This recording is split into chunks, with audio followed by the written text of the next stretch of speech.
the most after Afghanistan.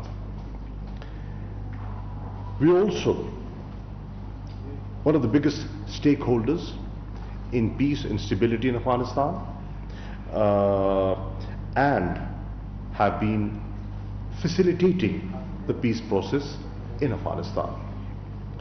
We made a formal request to be present there. Unfortunately, it was not accepted.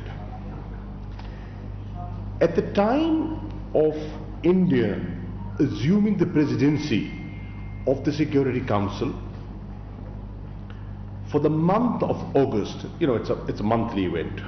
For the month of August, we had reminded India to act objectively, but unfortunately, a country aspiring for a permanent behave in the manner that was befitting of that responsibility.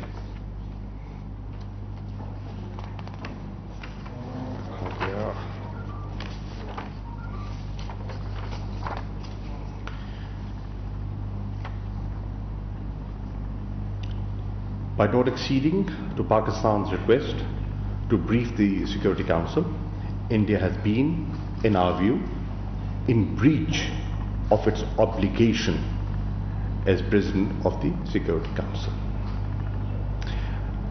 As you all know, Pakistan has been facilitating the peace process. Our role has been and will continue to be of a facilitator of the Afghan peace process and not of a guarantor. We cannot guarantee, we can only facilitate. It is for the Afghans to decide about their future. Pakistan has been consistently advocating that there is no military solution to this conflict. A negotiated political solution is the only way forward, to which the international community now agrees. This is a fact that Prime Minister Imran Khan has always been an advocate of a negotiated policy. And I'm glad that there is a convergence at the international level that this is the sensible way forward. Pakistan played an instrumental role in bringing the Taliban to the negotiating table in 2019. Pakistan facilitated the conclusion of the US-Taliban peace agreement in February 2020 in Doha. Pakistan helped to convene the intra-Afghan negotiations in September 2020, and in December 2020, Pakistan contributed to the rules of procedure agreed between the parties. Pakistan has joined the Troika, which is US, Russia, China, to facilitate the intra-Afghan talks and the Doha process. We look forward to the upcoming Troika meeting on the 11th of August in Doha. We have invited, we did invite, and you are aware of that, Afghan leaders, and by the way, this invitation was to Afghan leaders minus Taliban, to a conference in Islamabad to discuss the way forward. This conference was postponed on President Ashraf Ghani's request. We reiterated and we reiterate the need for effective utilization of available mechanisms of cooperation, including Afghan-Pakistan Action Plan for peace and solidarity. We have a mechanism available, and we have repeatedly said, instead of pointing fingers, if you have an issue, bring it up, let's discuss it and find a way out. I have invited the Afghan Foreign Minister formally in writing to visit Islamabad and raise the issues that he has in mind, so that as neighbors we can discuss them and resolve them.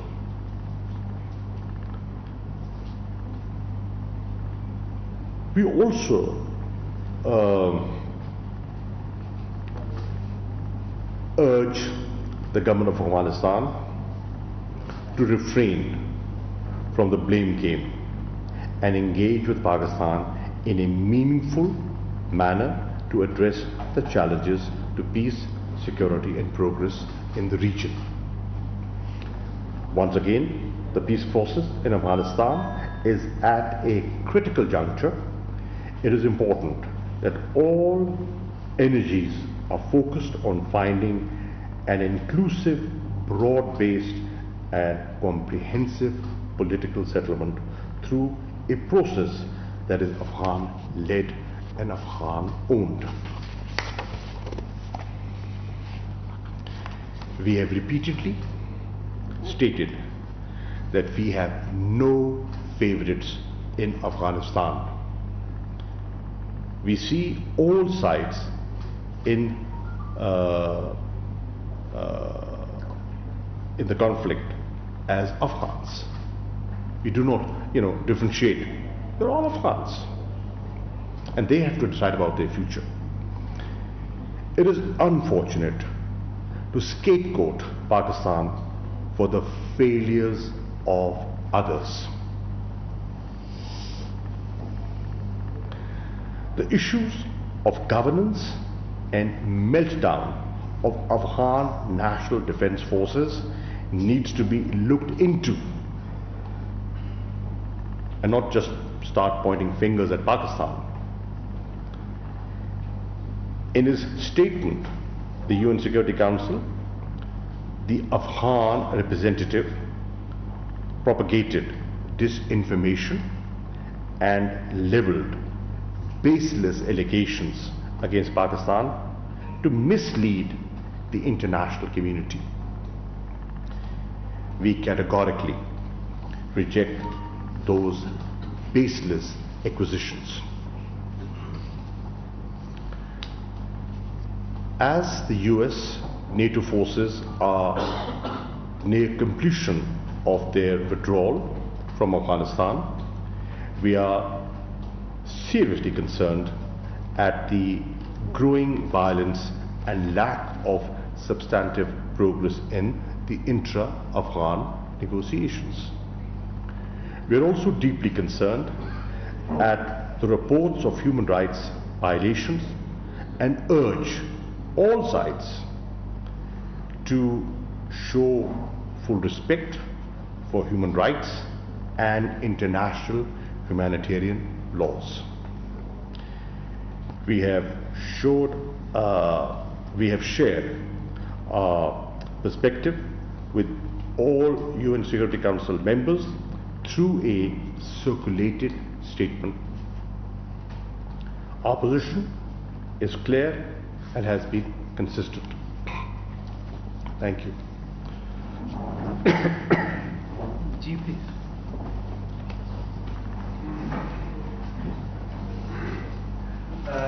So what was the turning point between Afghanistan? That is the matter of the daughter of Pakistan or something else? As I said, the situation is evolving. Unfortunately, things have not been managed well. I will not go into details. I think the world should ponder and see that the amount of money spent, where is it gone? the capacity building, the training, the equipment.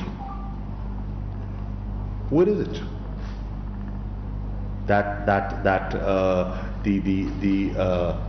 The lack of will to fight, the capitulation that we are seeing in Afghanistan, can we be held responsible for that? No, we cannot, and we should not. Now, should Pakistan be held responsible for failures of others? No. We will not be apologetic. We will articulate our point of view, nationally and internationally, because we have been sincere and we have been honest in attaining and facilitating peace and stability there, because that was in sync with our objective, or objective of Imran Khan's PTI government. And what is that objective? Their objective is economic security of Pakistan. Now, how do we get economic security of Pakistan until we have peace in the region? How do we get our regional connectivity that Prime Minister Imran Khan had travelled to Tashkent to talk about? If we do not have peace, we cannot get the regional connectivity. If we do not get the regional connectivity, we do not get the economic security that is required. You know, energy is one of our serious challenges. And through TAPI and the CASA 1000 transmission line, and through the railway connections that we foresee with the Central Asian republics, we get that connectivity. Unfortunately, if Afghanistan remains unstable, we have nothing to gain. We have everything to lose. And we have paid a huge price. Let the world know that Pakistan has been a victim. The people of Pakistan have suffered. The price that we have paid has to be understood. We've had close to 80,000 casualties. We've suffered huge economic losses. The world should not be oblivious of that. And we will very clearly project our point of view to the international community. Ji, please. I'll come here. Thank you, Arif Hussain, representing Business Recorder. Shah साहब को अशरफ गनी ने भी जो है तनकीद की है US quick withdrawal जो कर रहे हैं अफगानिस्तान से। ये जो सिचुएशन इवॉल्व हो रही है, अगर महीने या 2 महीनों में तालिबान काबुल को कैप्चर कर लेते हैं तो पाकिस्तान की क्या पॉलिसी होगी? क्या एक्सेप्टेबल होगा पाकिस्तान के लिए? रिकॉग्नाइज करेंगे, नहीं करेंगे? पहली बात, if you look at Pakistan's statements that we've made at different forums, in our bilateral meetings, at international forums, what have we been saying? We have been saying Pakistan is advocating a responsible, orderly withdrawal. There are दो लफ्ज काबिल गौर है, responsible, orderly withdrawal. Now, what does that mean? It means that A, when you are withdrawing, withdraw in a manner that there is no vacuum created within Afghanistan. Because what we fear, that if there is a vacuum, who will benefit? Not Pakistan, not the region.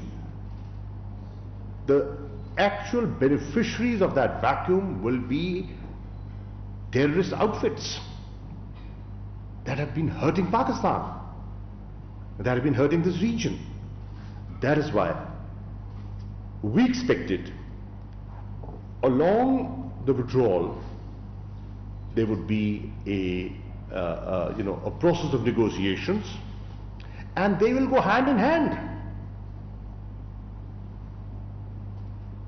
If you divorce one from the other, the objective would be chaos. And we do not want to see chaos in Afghanistan. That's one. On the question of Pakistan has not been supportive of a military takeover. Period. When we are talking of a political solution,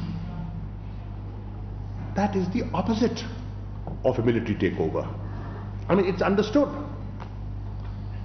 Because we feel that that would result in a lot of bloodshed. And the people of Afghanistan have seen a lot of bloodshed. They have suffered a lot. And that suffering should come to an end. The leadership in Afghanistan should rise to the occasion and provide the leadership to see how they can avoid that.